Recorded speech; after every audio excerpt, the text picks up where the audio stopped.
How would you like a 15% discount to my daily email, the stack of stuff, the show notes, discounts to the conference, all of that? All you need to do is text the word show to 33777.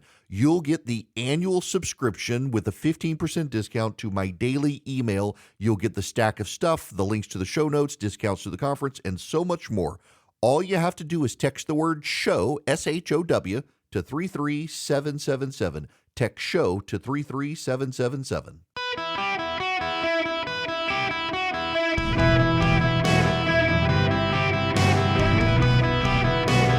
Welcome to the Eric Erickson Show podcast, Hour 2. Hello, America. How are you? I'm delighted to be with you. It's Eric Erickson here across the nation. The phone number 877-973-7425. I need the attention of the fine folks in Kansas City. And, you know, actually, now that I'm thinking about it, probably out in Tulsa, too, on KRMG. But in particular, the fine folks out in Kansas City. If you're listening to me in Kansas City right now, I really, really, really actually need your attention. KMBZ, pay attention to me here. Reed Timmer has landed. He's at the Kansas City airport. Dr. Reed Timmer. Now, you may not know who Dr. Reed Timmer is. He is a storm chaser, and he only chases the biggest storms. And if he's in Kansas City, you probably have some really bad weather headed your way in Kansas City. So I would be advised, if you're in the Kansas City area, knowing that Reed Timmer is there, you're going to want to be paying attention to KMBZ and the weather forecast. I'm just looking at the Weather Channel right now, and looking at some possible thunderstorms overnight, potentially severe thunderstorms tonight in Kansas City. And again, if a professional storm chaser who's like one of the pioneers in the field is in Kansas City expecting, in his words, gorilla-sized hailstones, among other things, you just want to be paying attention. Kansas City, it's on you. Remember, your radio station will keep you up to date. Now, we have to move on to other topics. I have a poll up on social media. In fact, let me look. I've got it on Instagram and I've got it on Twitter. And right now on Twitter, hang on, I'm getting to it. This is real professional of me. Yes. Root canal without anesthesia is winning 70-30 in the question of which do you prefer, Biden versus Trump or a root canal without anesthesia? Now on Instagram, it's 74-26, root canal without anesthesia versus Biden v. Trump 2.0. There we have it. Less than a third of Americans, at least on social media, but actually the polling suggests this is a pretty accurate sample because the nation itself seems to be indicating this. Only about 30% of Americans are truly excited about a Biden versus Trump 2.0 race. So for perspective, just so you understand this, if you are thoroughly excited about it, you are very much in the minority. At least know when you're in the minority, even if you think you're right. Nobody's excited about this. We have our nominees. As of last night, Joe Biden and Donald Trump have enough votes to be the nominees for their parties. The RNC will now begin spending money on Donald Trump's behalf. He has taken over the RNC now. He's put Laura Trump in and one of his lawyers. They've laid off a lot of people. They're moving major operations down to Palm Beach to be near the president. There is concern Donald Trump will start using the money of the RNC to pay his legal bills. I gotta say a number of things here, and some of you will be mad, some of you won't care. One, Donald Trump wants to win the presidency. There are people concocting these conspiracy theories about that he doesn't really want to win. He wants to win. He liked the presidency. He liked being on Air Force One. He liked the Diet Coke button in the Oval Office. He liked the phone system in the White House. He liked being president of the United States. Once you've had the ring of power on your finger, you don't want to give it up. He is Gollum in Quest of the Ring. Same thing with Biden. Biden loves the power too. Biden loves the ring of power on his finger. He doesn't want to give it up. The man should give it up. The only thing keeping him alive, like Gollum in the ring, is the presidency. The moment Joe Biden is out of office, we might as well prepare for the funeral. Let's be honest. I mean, the man's not getting any younger. Jimmy Carter's outlasting all of them, and Biden, the moment he goes away, this is why Jill Biden wants to keep him in the White House. She doesn't want to put up with Hunter Biden without him. The only way to keep him alive is to keep him in power. By the ring of power, it prolongs your life. The rest of us, we're not really excited. Georgia raises some red flags for Donald Trump. He lost Fulton, DeKalb, Gwinnett, and Cobb County at last check by me to Nikki Haley. That's the suburban area, urban suburban part of the state. And he didn't do well in those areas with suburban voters. Now, we know, by the way, she got 77,000 votes. He got less than 500,000 votes. She didn't do massively well. And actually, it looks like, let's see here. Nope. It looks like ultimately Donald Trump won these areas. He won. So when I checked last night, she was ahead, but as the count came in, yeah, he won Gwinnett. He won them all. Won every county in Georgia. But it was pretty close to those areas. Now, you got to keep in mind, in 2016, Marco Rubio won Fulton, Cobb, and DeKalb. That's the Atlanta metro area other than Gwinnett County. And he won Clark County in 2016. But let's be real honest here. A lot of people who look at this and say this is actually serious damage and trouble for Donald Trump. It's not really. It's not really. Do you really believe all these Nikki Haley voters are going to go vote for Joe Biden in November? I have a hard time. Marco Rubio voters, they turned out and voted for Donald Trump in 2016. He beat Hillary Clinton. Now, yeah, it is true. My buddy John King on CNN last night pointed out he only lost Georgia by around 11,000 some odd votes, and Nikki Haley got more than that. Also, the number of people was down. So for perspective here, Brian Kemp in 2022, running against David Perdue, had over 1 million person turnout in the primary. Donald Trump, running unopposed in 2020, had close to 1 million people turn out. Donald Trump in 2024, for all intents and purposes, running unopposed, there were only about 500 some odd thousand people who turned out. The Democrats, it was no better. There's just not a lot of enthusiasm for the race. At the same time, I just think that economic factors continue to give Donald Trump an advantage. Rand Paul was on CNBC, or no, he was on Fox Business earlier. Listen to some of this from Rand Paul. Becoming a European nation of open borders, massive welfare, and a dearth of innovation and economic growth. Joining me now, Kentucky Senator Rand Paul. Senator, thanks for joining. The budget is runaway spending, sky-high taxes, $290 billion to house immigrants that have entered this country illegally. I mean, it's just, it's the whole thing, obviously, is all the things you have warned about forever and ever. But are you shocked at how brazen it is? I mean, this election comes down to whether this is the country we want to be.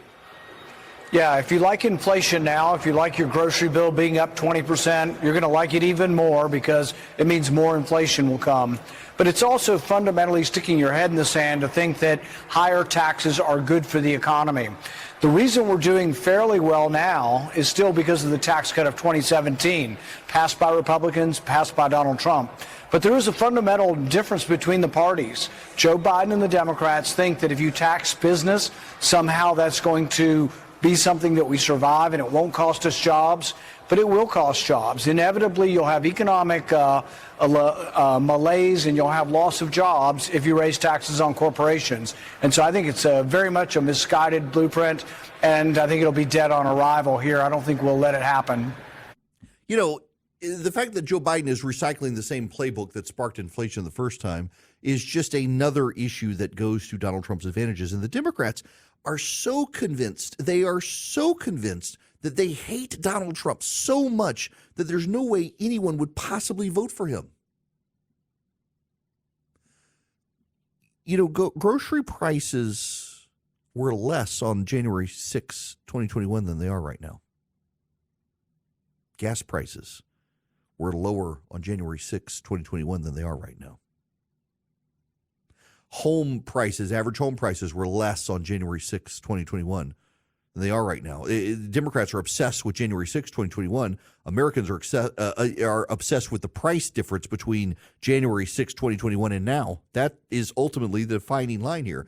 And so what the Democrats are going to do is try to shame you and bully you into voting for Joe Biden because they claim Donald Trump's a threat to democracy. They have no winning argument for Joe Biden other than Trump's a bad guy. Concurrently, you know, Republicans are going to do the same. They're going to try to bully Republicans into supporting Donald Trump. You don't like him. You think he's got bad character, but look at Joe Biden. You can't vote for him. The guy's immoral. Both sides are going to call the other side evil and immoral.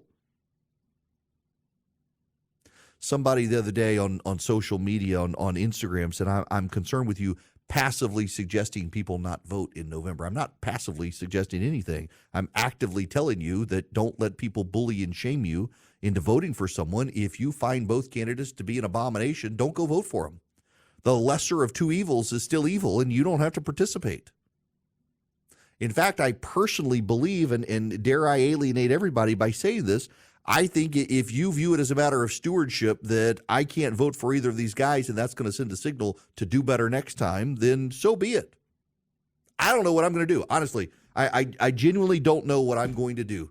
Normally, I would say I can't stand Joe Biden. I hate his policies. Donald Trump's policies would be so much better.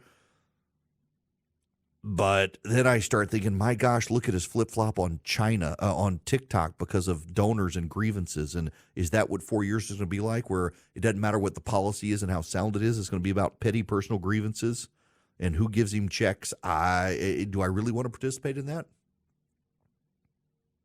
I'm not excited about a political campaign this year for president. There are so many good people who could have been the nominee. Don't give me the binary choice because in 2016, I had people call all the time and say, if you don't vote for Donald Trump, you're helping Hillary Clinton get elected. I didn't vote for either one of them, and he got elected. Concurrent to that, now that you're all mad at me, don't be bullied into not voting for Donald Trump. Don't be shamed by Democrats into not voting for him. This is all the Democrats have is shame. They want you to think if you vote for Donald Trump, that you are responsible for the destruction of democracy in America. These are the people who tried to take him off the ballot in Colorado, Maine, Illinois, and elsewhere without a vote of the people.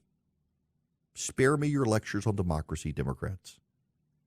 You are the people who have the people marching in the streets chanting death to the Jews and hating cops and wanting to defund the police and sparking crime waves and riots and burning down middle-class America around the country. Spare me your lectures, Democrats. You are the people turning a blind eye to Antifa in Atlanta, trying to stop the building of a police training facility through violence. You give them a pass. Spare me your lectures. If you're not enthusiastic and you're kind of disgusted by what the parties did and you don't want to vote, don't have anybody tell you you've got to go vote. You must vote because stewardship sometimes means refraining from voting so that you send a strong signal to the parties that you both suck, do better. But if you want to vote for Donald Trump, absolutely, 1,000% go vote for Donald Trump. Be proud of your vote for Donald Trump. And if you can't be proud of it, but you think it's necessary, go do it because it's necessary. Don't be bullied and shamed by Democrats lecturing you that somehow the Republican Party is an immoral party. The Democrats are the party of pro-abortion, pro-transgenderism people. They have no ability to stand, even though they try, to lecture you on democracy or morality. Don't be bullied and don't be shamed. I cannot even rationalize voting for Joe Biden, given the last 4 years. There are a lot of people who they're like, I can't stand Trump. I don't want him to come back. Look, I get it. But going and voting for Joe Biden, there is no possible way under the sun I will ever vote for a man like Joe Biden and what he stands for and what his party stands for and what he's enabled. But the bottom line is this. If you've looked at all this and you've said, nope, I can't do it, I don't blame you. I'm not going to encourage you to go vote. If you're disgusted by it all, by not voting, you send a strong signal that you're disgusted by it all and the parties need to do better. But if you want to go vote for Donald Trump, don't let the Democrats bully you into changing your mind. Don't let them shame you into changing your mind. It's all they have, and it's a terrible indictment on the Democratic Party that that's all they have. They have no positive case to make for Joe Biden. They have a case to make against Donald Trump, and it's a case that is mostly a mirror reflection of the Democratic Party. They don't want you to vote for his authoritarianism. They want you to vote for theirs. No, thank you. Hey guys, it is Ryan. I'm not sure if you know this about me, but I'm a bit of a fun fanatic when I can. I like to work, but I like fun too. It's a thing. And now the truth is out there. I can tell you about my favorite place to have fun. Chumba Casino. They have hundreds of social casino style games to choose from with new games released each week. You can play for free anytime, anywhere. And each day brings a new chance to collect daily bonuses. So join me in the fun. Sign up now at ChumbaCasino.com. No purchase necessary. VGW Group. Void where prohibited by law. See terms and conditions. 18+. Yes, you can. Welcome. The phone number, as the voice says, 877-973-7425. You know what? Oh, I got to shake things up when we come back because I got a topic near and dear to me that I want to talk about. But first, for those of you down in Florida, here's your wackadoo story of the day. You know, as racism in this country actually has been fading, there are a lot of people with a vested interest in keeping it festering because they make so much money off of it. If racism went away, the organizations would have to shut down. Which leads me to the NCAA. Actually, not the NCAA. No, the NAACP. Sorry, wrong group. The NAACP is asking black student athletes to reconsider their decisions to attend public colleges and universities in the state of Florida since the University of Florida and other state schools got rid of their DEI programs. The letter sent to NCAA President Charlie Baker and addressed to current and prospective student athletes Monday, the NAACP President Derek Johnson says this is not about politics. It's about the protection of our community, the progression of our culture, and most of all, it's about your education and future. No, it has everything to do with your politics. You support DEI programs because you need racism to fester in America, and DEI festers and promotes racism, and you'd be out of business without it. So you're shaming Florida for moving on beyond racism and actually having real racial progress. It's ridiculous. You know, one of the great lecturers about DEI is at Hillsdale College these days, and you can put your toe in the water with Hillsdale College and start a relationship with them with some great lectures by Victor Davis Hanson, completely for free. You build up a relationship with Hillsdale College. It is such a great education, even for you out of school now, on the Constitution, on civics, on citizenship. In fact, Victor Davis Hanson has an entire lecture series you can get available at ericforhillsdale.com on the decline of citizenship in the United States and how to revitalize it. It's a great program. And it's Victor Davis Hanson. Yes, the famed historian lecturing you at your own pace. ericforhillsdale.com, ERICK for Hillsdale.com. They're a great college in Michigan. They are like a conservative monastery for the conservative and constitutional mind in the country, preserving constitutional conservatism in the country. They want a relationship with you. You should want one with them. ericforhillsdale.com, ERICK, ericforhillsdale.com. Go check them out today. This episode is made possible by PwC. A robot may not be coming for your job, but competitors are coming for your market share.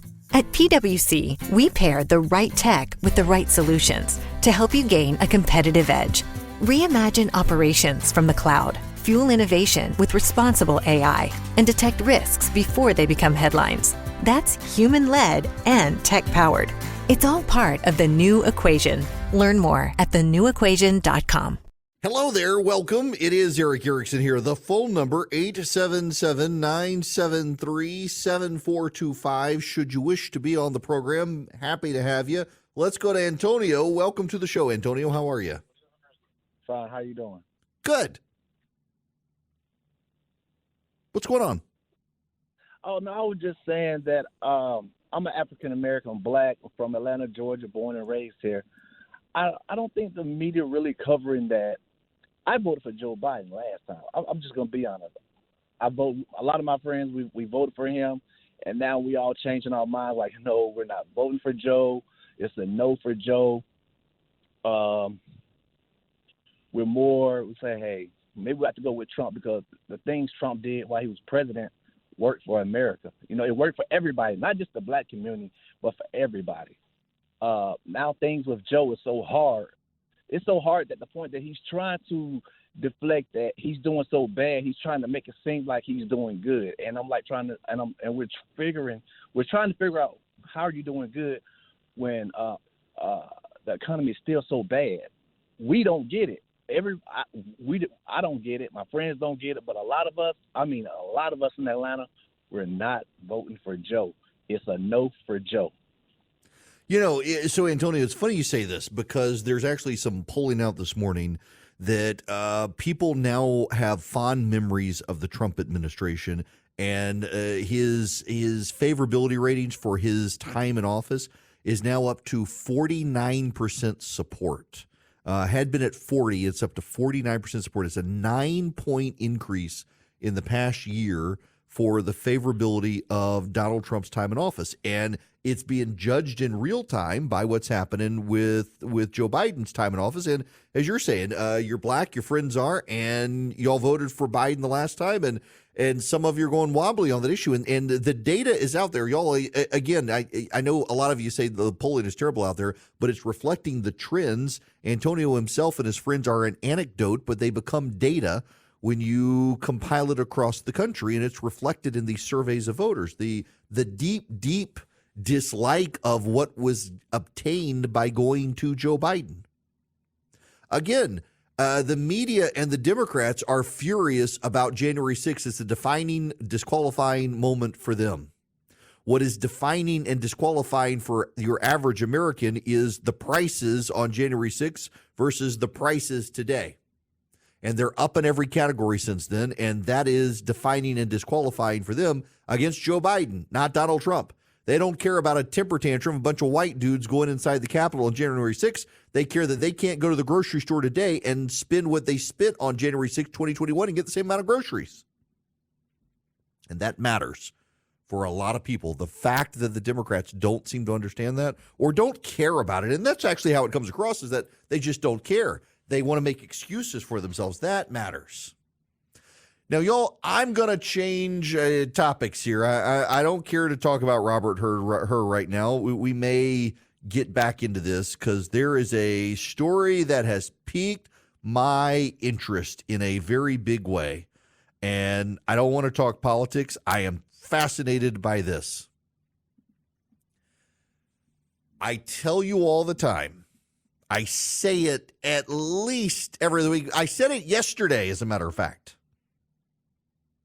It was now all of a sudden it escapes me as to which one of her prime ministers is one of Queen Elizabeth's prime ministers. Was it Chamberlain? What was his name? I can picture his face, and now I can't remember. But events changed things. One of Queen Elizabeth's prime ministers was asked. He swept into office, a Tory victory, was asked what could take him out of power, what could disrupt things. He says, events, dear boy, events. Events change things. You know, there's this group of people called the Malthusians. They're particularly on the left in the abortion cult, the death cult, the transgender movement. They're Malthusians. We'll talk about them in the next hour, as a matter of fact. They believe that the world is going to run out of resources. And a lot of people are going to die. We need to limit population. And I just think you never bet against free markets. Never bet against free people in free markets. Events change things, sometimes for the worse, often for the better. We make progress. It's why, for example, when it comes to climate change, instead of us trying to give up our way of life, we should adapt. And we should be mindful of the progress of the free market. Take Apple, for example. Take Apple. I am in the Apple cult. I make no bones about it. I am in the Apple cult. I think they make great products. They work. They integrate well integrated together. I love them. Apple is getting to net zero faster than any other company. What that means is they want to have net energy use there from fossil fuels by 2030. They've even gotten rid of leather, which was a disastrous mistake. They've got this fine woven product that's crap. Don't buy them. If you have any product from Apple called fine woven, get rid of it. It's garbage. They should have kept leather. In fact, they're doing economic harm and ecological harm by getting rid of leather. The leather's going to go somewhere. We're not giving up cows.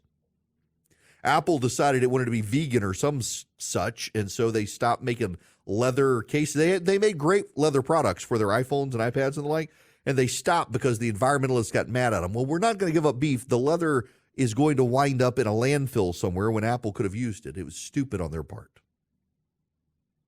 But they want to be net zero. They're a private company. You may disagree with them. Some shareholders tried to get them to drop it, thinking it was a waste of money, but Apple's all in. God bless them for it. I think it's silly myself, but good for them that they want to put their stamp on the planet. They're very preachy about it. Let them do it. They're a private company. Let them do it. Well, there's new progress being made. If you've listened to me long enough, you've heard my fascination with energy. And my fascination with energy is this, with the exception really of maybe the photovoltaic cell, that is the solar panel, the conversion of sunlight into electricity. 90% or so of our electricity, or more than that, is generated by spinning a magnet around a copper coil. And I remember this experiment when I was in 4th grade with Mr. Goswick. Mr. Goswick was from Salem, Oregon. He was my 4th grade teacher in Dubai. And I remember because I was one of the kids who had to hold one of the ends of the copper wire, and it was a nail. It had copper wire wrapped around it, and he had a big U-shaped magnet, and he moved it back and forth, and we all jumped and let go because you could feel the electricity move through. I remember it. And that's what you do to generate electricity.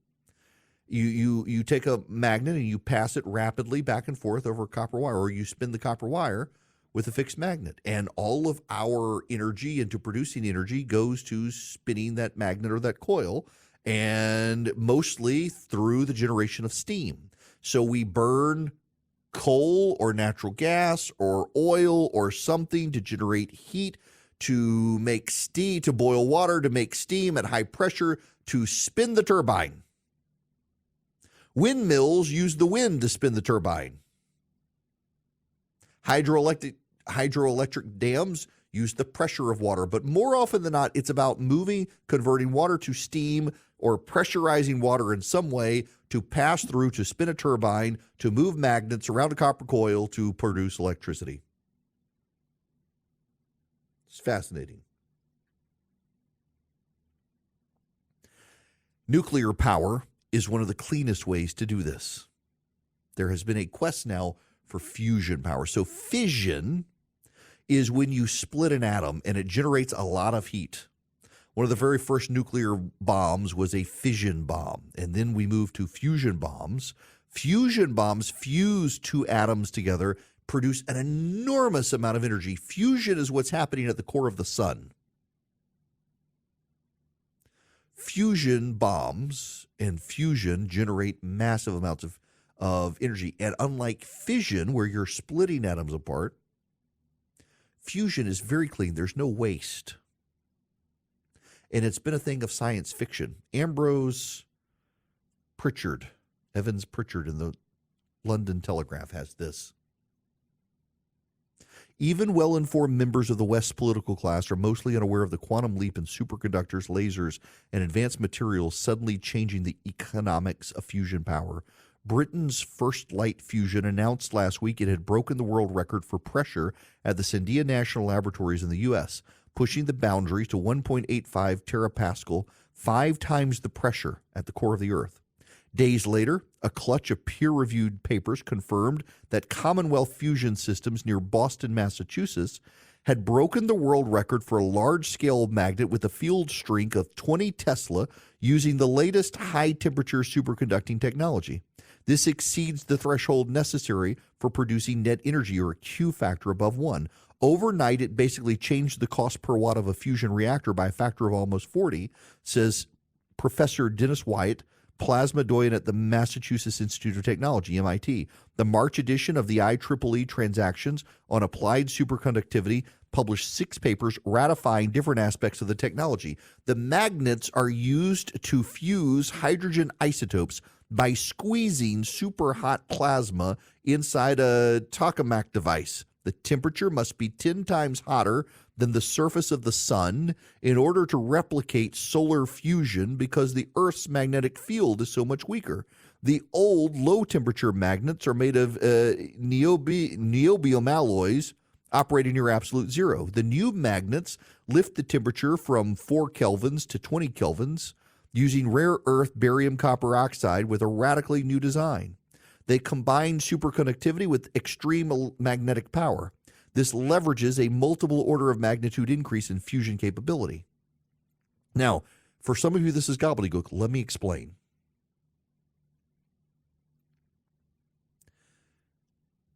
It takes so much energy to cool down the magnets and to produce essentially a pressurized chamber in which the plasma is housed between the magnets, that you're spending more energy to conduct the fusion than you get from the fusion reaction.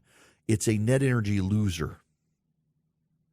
So you spend more energy to produce the energy than you get out of the final product. So you're putting more energy in. It's a loser.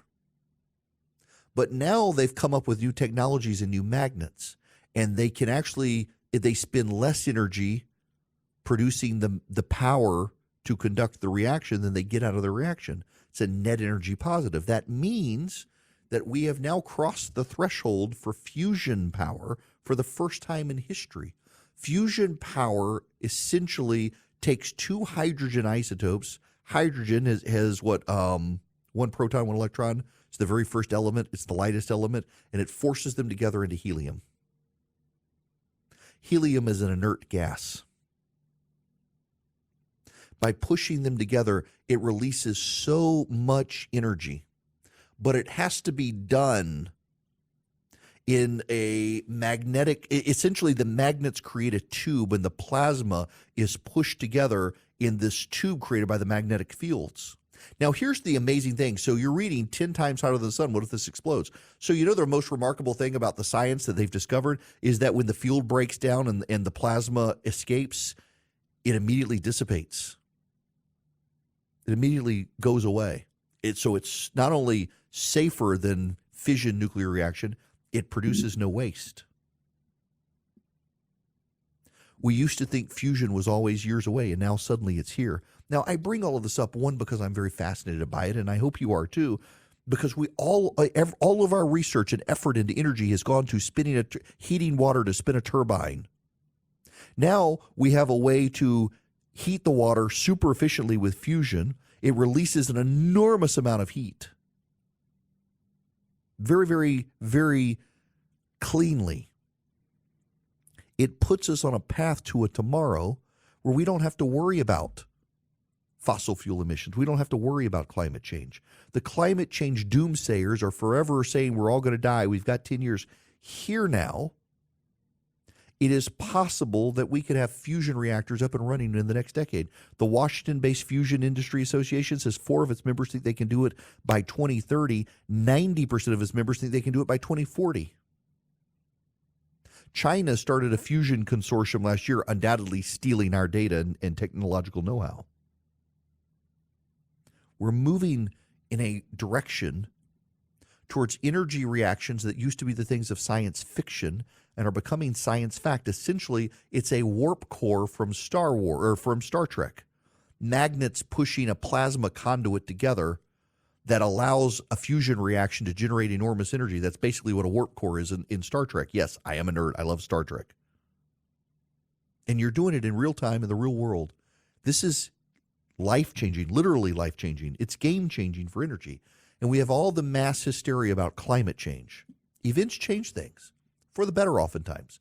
And the free market continues to advance scientific research to produce clean energy in ways that the left has not thought possible and in ways that forestall and mitigate all the climate activity that the left is demanding we give up. We don't have to give up anything. We can just advance the science, which these scientists are doing. God bless them for doing it. This is amazing stuff. You know what else is amazing?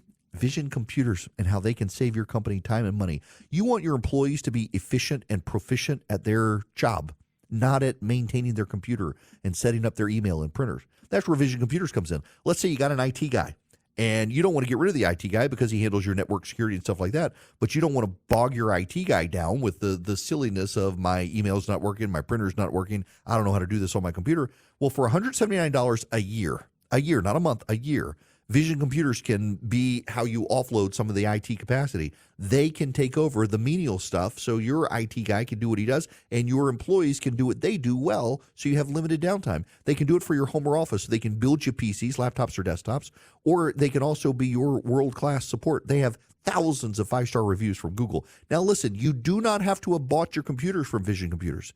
If you have PCs, they can help you. $179 a year. Just go to visioncomputers.com or 404-COMPUTE. 404-COMPUTE. Tell Vision Computers I sent you. They'll give you even a better deal. 404-COMPUTE. They can build your computers. They can service your computers. They can help your IT staff. They can keep your company up and running. Welcome back. It's Eric Erickson here. Real quick, let me go to Joe because he's got a question a lot of people have. Joe, welcome to the show. Hey, Eric. Good to talk to you. I understand the energy potential from fusion, but how do they convert that to electricity? Okay. So the fusion generates an incredible amount of heat. So it can turn the water to steam faster and more efficiently than fossil fuel can. Not only that, so it's still steam cycle. So it's still a steam cycle. Yeah, that's the crazy thing here is this is all about turning water to steam in the most efficient way forward. So you use you don't use any fossil fuels. There are no carbon emissions. Yep. There's no methane. And you can use so little of it. Think about it. Just imagine what a nuclear power plant currently looks like. You can build something a quarter of the size of that and generate. So you generate a smaller footprint for the energy facility, generating much more heat. So everything's much more efficient. It's remarkable that we could eventually get there, and it looks like we're on the verge of doing so.